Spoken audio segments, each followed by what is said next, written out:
तो ये है दूसरा law from the book the 48 laws of power by Robert Greene. इस किताब में साइकोलॉजिकल ट्रिक्स को कहानियां बताकर एक्सप्लेन किया गया है जो कि पास्ट के कुछ लोगों की रियल स्टोरीज है, तो उन लोगों की गलतियों से हम लोग सीखेंगे। ये किताब साइकोलॉजी की दुनिया में one of the famous book है। तो अगर आप ये बुक पढ़ना चाहते थे लेकिन आपका किताबों से कोई अच्छा रिश्ता नहीं है तो बस मेरी वीडियोस देख लो, आपका बुक पढ़ के भी हो जाएगा और मेरी स्टोरी टेलिंग की स्किल भी इंप्रूव हो जाएगी। So let's start the video, so let's read the book.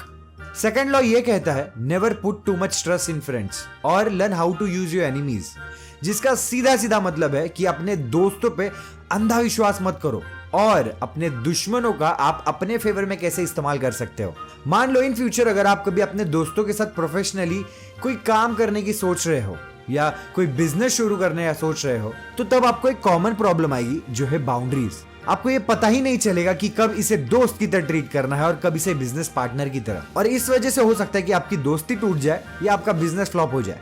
हाँ, लेकिन अगर दोनों दोस्तों को पता है कि कब आपको दोस्त की तरह ट्रीट करना चाहिए और कब आपको बिजनेस पार्टनर की तरह ट्रीट करना चाहिए तब तो ठीक है, लेकिन फिर भी आपको ध्यान रखना जरूरी है कि आपके दोस्त के मन में कहीं जलन की भावना तो नहीं आ रही, क्योंकि इस पावर और पैसों की दुनिया में आपका सबसे खास दोस्त भी आपका सबसे बुरा दुश्मन बन सकता है।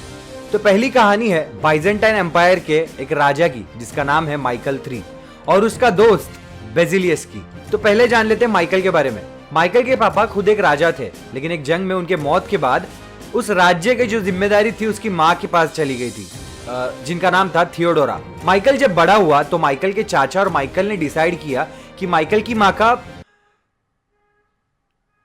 गलत पॉज हो गया, माइकल की माँ का पॉलिटिक्स से संबंध हटा दिया जाए। इसलिए उन्होंने माइकल की माँ को माइकल की माँ को मॉनेस्ट्री भेज दिया, मतलब नन बनने के लिए, मतलब देशभक्ति से हटकर देवभक्ति करने के लिए भेज दिया। माइकल के चाचा का नाम था बार्डस, जो कि बहुत ही चालू इंसान था और पावरफुल भी। बार्डस की साजिश थी कि माइकल को अकेला कर दिया जाए, इसीलिए उसने माँ को भी दूर भेज दिया और माइकल की जो गर्लफ्रेंड थी उसे भी मार डाला। माइकल एक जवान लड़का था और उसके पास राजा बनने का कोई ज्यादा एक्सपीरियंस नहीं था, लेकिन वो इंटेलिजेंट जरूर था। माइकल को यह पता चल गया कि उसके आसपास दोस्त की शक्ल में दुश्मन बैठे हुए हैं, तो माइकल ने सोचा कि कोई बाहर का ही आदमी चाहिए जो उसे सलाह देने में मदद करे, क्योंकि उसे यह पता था कि भरोसे वाले ही, हाँ, इसलिए बाहर का आदमी चाहिए था। तब माइकल के दिमाग में आया बेसिलियस, जो उनके घोड़े संभालता था। बेसिलियस और माइकल की दोस्ती तब हुई जब माइकल तबेले में टाइम पास करने के लिए आया था और एक जंगली घोड़ा माइकल के पीछे पड़ गया था, और तब बेसिलियस जो एक गरीब का मेहनती बच्चा था उसने अपने जान पर खेल के नहीं, हिम्मत दिखाकर माइकल की जान बचाई घोड़े से।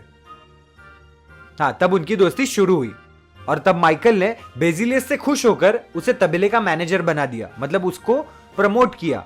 समय के साथ बेसिलियस और माइकल की दोस्ती गहरी होती गई। माइकल ने बेसिलियस के लिए बहुत कुछ किया। इनफैक्ट माइकल ने बेसिलियस को पढ़ा लिखा कर एक जेंटलमैन बनाया और फिर माइकल ने बेसिलियस को अपने राज्य का सलाहकार बना दिया। इनफैक्ट बेसिलियस की सैलरी 2-3 गुना बढ़ा भी दी।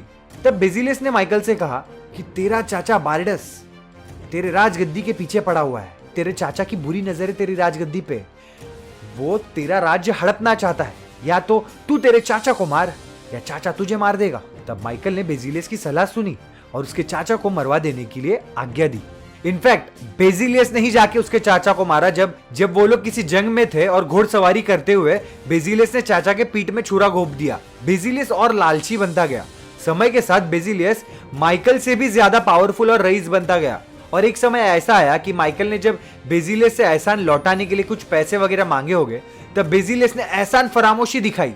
वो ये सोचता रहा कि अब तक मैंने जो भी किया है खुद के दम पे किया है। और एक रात जब माइकल दारू पी के टल्ली होता है तब बेसिलियस उसके कमरे में जाता है कुछ सैनिकों को लेकर और माइकल को मार डालता है। और यही नहीं, बेसिलियस माइकल का सिर एक भाले में लटकाकर पूरे गांव में घूमता है।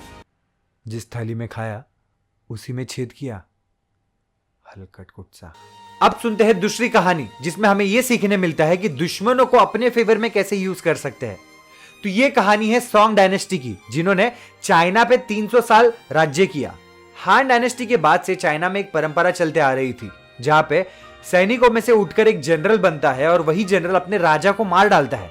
अगर उसने राजा को मार डाला तो वही जनरल राजा बनता है।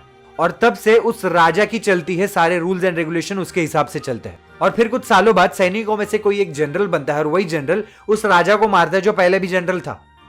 और ये साइकिल घूमते रहती है। मतलब चाइना में राजा बनना मतलब अकेले रहना, अपने आसपास ऐसे दोस्तों के साथ रहना जो फ्यूचर में कभी भी मार सकते सिर्फ राजा बनने के लिए। मतलब चाइना में सबसे पावरफुल पोजीशन ही सबसे डेंजरस पोजीशन है। नहीं, चाइना में नहीं, ये तो सब जगह पे यही है।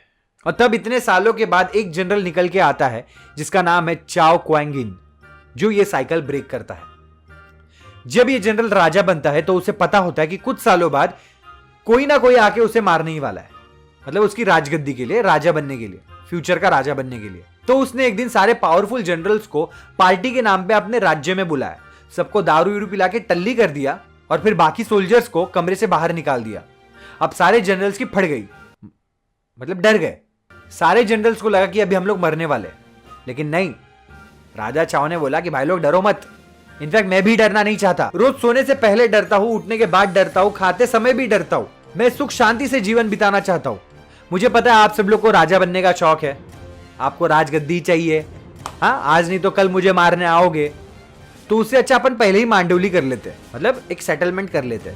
तब राजा चाओ ने वो सारे पावरफुल जनरल्स को एक ऑफर दी, मैं तुम्हें बहुत सारा पैसा देता हूं, तुम लोग जाके गांव में सेटल हो जाओ, अपनी आगे की जिंदगी ऐशो आराम में गुजारो, लेकिन उसके बदले तुम्हें जनरल की पोजीशन से रिजाइन करना होगा और राजा बनने का जो ख्वाब है वो भूल जाओ। सारे जनरल्स एक ही बार में मान गए, मतलब मरने से तो बेटर ही है ना, पैसे लेके आगे की जिंदगी खुशी से बिताओ, है ना, आप भी यही करते ना। और ऐसे राजा चाओ ने अपने दोस्त जो दुश्मन बनने वाले हैं उनको अपने रास्ते से हटाकर ये साइकिल ब्रेक की। सही तो है, अगर दोस्त नहीं बना सकते तो दुश्मन भी क्यों बनाना, बरोबर ना, बरोबर ना। और 2 स्टोरीज है, लेकिन ये एक स्टोरी मेंशन की गई है जो महाभारत की है, तो मैं ये आपको जबरदस्ती बताऊंगा, एंड तक सुनो। ये वो कहानी जिस वजह से महाभारत हुआ, I mean this is one of the reason जिसकी वजह से महाभारत हुआ। और ये कहानी है द्रोणाचार्य और द्रुपद की दोस्ती की।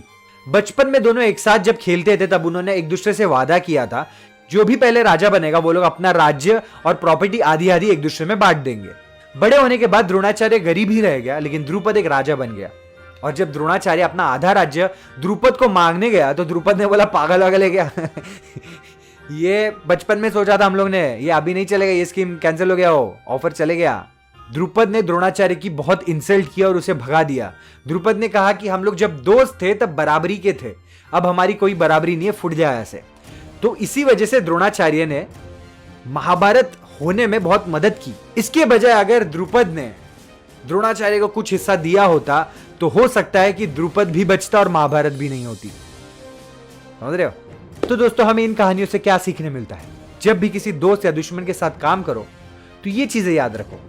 पहली, आपके दोस्त कभी भी उनके मन की बात नहीं कहेंगे अगर उन्हें लगता है कि ये कहने से आर्ग्यूमेंट होगा, तो फिर चाहे वो बात जरूरी क्यों ना हो वो लोग नहीं कहेंगे आपसे।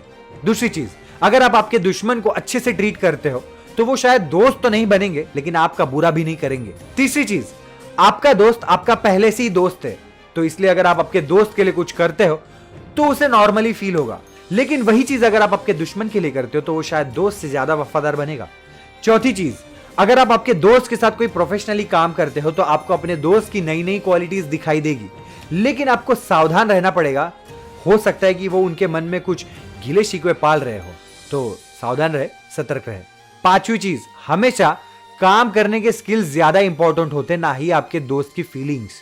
तो अगर आप किसी को काम पे रख रहे हो तो स्किल्स देखो, दोस्त की फीलिंग्स नहीं, वरना इस चक्कर में आप ही बर्बाद हो जाओगे। छठवीं चीज, और ये मेरी सबसे फेवरेट है, एक दुश्मन के साथ होने से आप खुद भी बहुत ग्रो करते हो, उस वजह से आप ज्यादा अलर्ट रहते हो और कंपटीशन के चक्कर में आप अपना बेस्ट देते हो।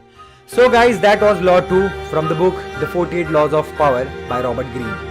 अगर आपके लाइफ में इस लॉ को आपने पहले ही कभी एक्सपीरियंस किया है तो कमेंट करके शेयर जरूर करना, और हाँ, सब्सक्राइब जरूर कर लेना क्योंकि अगला लॉ जल्दी पोस्ट करने वाला हूं। तब तक के लिए keep trying, keep smiling, because I believe तुम अचीव कर लोगे।